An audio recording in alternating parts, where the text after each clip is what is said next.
તો આ ખૂબ જ ચોંકાવનારી ઘટના છે અને આપને ચોક્કસપણે સવાલ થશે કે આખરે ડિજિટલ અરેસ્ટ છે શું? તો આપને કહી દઈએ કે સ્કેમર્સ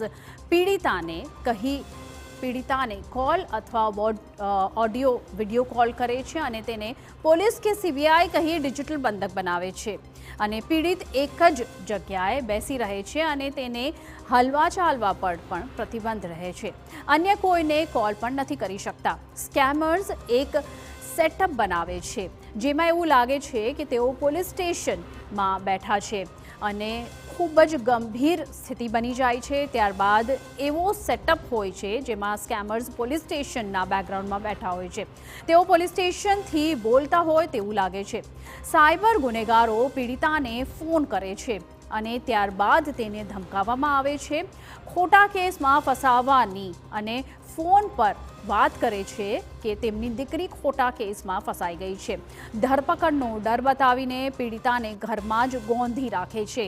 તો આ કેસમાં 4 કલાક સુધી પીડિતાને ઘરમાં ગોંધી રખાઈ હતી અને તેમાંથી છોડાવવા તેમને રૂપિયા આપવા દબાણ કરવામાં આવે છે, જે રીતે આ કેસમાં કરવામાં આવ્યું. તો આ દબાણ બાદ તેમને 1 લાખ રૂપિયા ટ્રાન્સફર કરી દીધા હતા.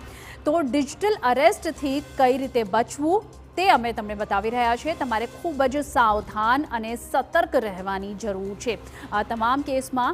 અને કોઈ કોલ કરે તો સાયબર ક્રાઇમ પોલીસનો સંપર્ક તરત જ કરવો. આખરે કયા નંબર પર કે કઈ વેબસાઇટમાં તમે કરી શકો છો તે અમે તમને જણાવીએ. કોઈ પણ સરકાર તપાસ એજન્સી આ રીતે ફોન કરતી નથી.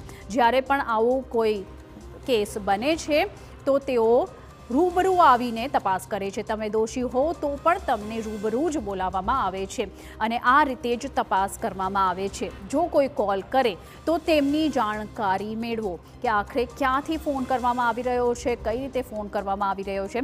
વોટ્સએપ પર ફોન આવી રહ્યા છે તો +92 નંબરને ઇગ્નોર કરો.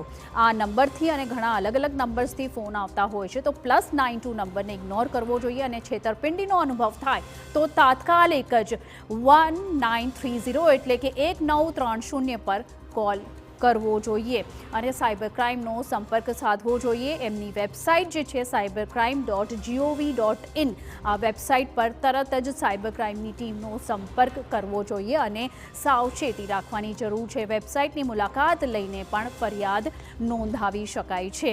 તો આ રીતે તમે સાયબર ક્રાઇમ ને રિપોર્ટ કરી શકો છો અને મોબાઈલ પર પ્રાપ્ત થયેલ OTP કોઈને ન આપો. કોઈ